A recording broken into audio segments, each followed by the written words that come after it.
Bonjour, un tuto aujourd'hui sur l'utilisation de Regressi pour l'exploitation des images. Donc ce sera notamment intéressant pour exploiter des photos d'interférence ou des photos de diffraction. Donc comme d'habitude avec Regressi, je vais commencer par le lancer et vous arrivez sur une page blanche dans laquelle, en haut à gauche, on fait Fichier, Nouveau. Et là, on va choisir Image et ça va être une image sur laquelle on va étudier l'intensité lumineuse. Donc on choisit intensité lumineuse, on arrive encore sur une nouvelle page, et là on va charger en haut à gauche, vous voyez, icône chargée, on va charger l'image qui nous intéresse. Donc là j'en ai plusieurs, faites bien attention au format de votre image. Ici en bas à droite on peut sélectionner le type d'image, donc si c'est du JPG, si c'est du bitmap. Donc moi je vais choisir celle-ci, c'est une image de diffraction obtenue par un fil. Je l'ouvre. Donc Regressi nous affiche notre image et il va falloir qu'on modifie l'échelle, qu'on indique l'échelle à Regressi et ensuite qu'on indique la zone qu'on veut étudier. Donc on va commencer par mettre les points O ici et A à l'endroit qui nous intéresse. Donc je peux mettre, donc j'avais mis mon image sur du papier millimétré. Je vais donc mettre mes deux points O et A sur des endroits millimétrés et je vais indiquer à Regressi qu'entre le point O et le point A, j'ai 13 cm.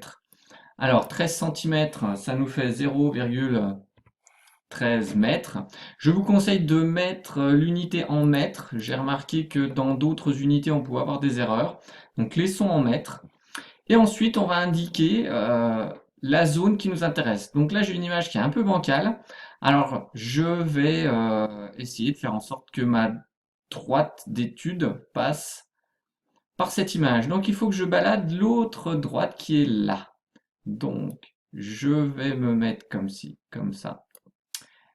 Et j'indique que c'est cette zone qui m'intéresse. On voit en bas comment évolue l'intensité lumineuse de notre image sur la droite qu'on a baladée. Ok.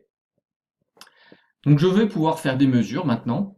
Alors si je veux faire des mesures ici, je peux. Donc vous voyez, j'ai laissé mon doigt appuyé sur la souris et entre ces deux points, j'ai 32,09 mm. Donc on peut faire ça tout simplement ou mesurer entre ici et là pour avoir 63,49 mm. C'est la première façon de faire.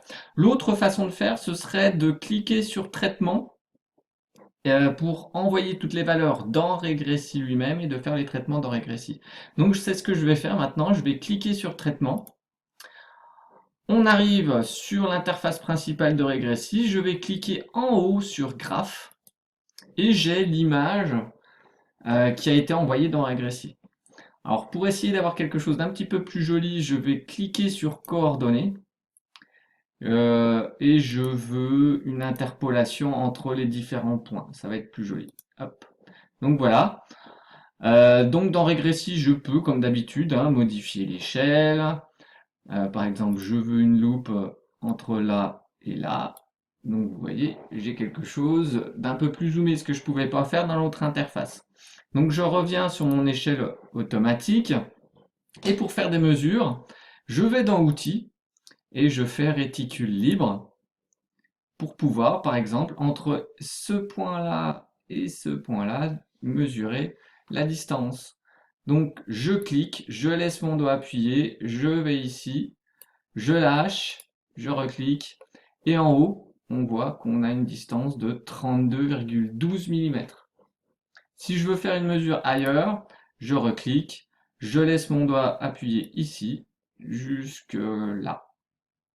Je lâche, je reclique, et j'ai une distance de 64,57 mm.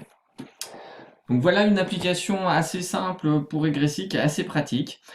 Je vous remercie. Au revoir.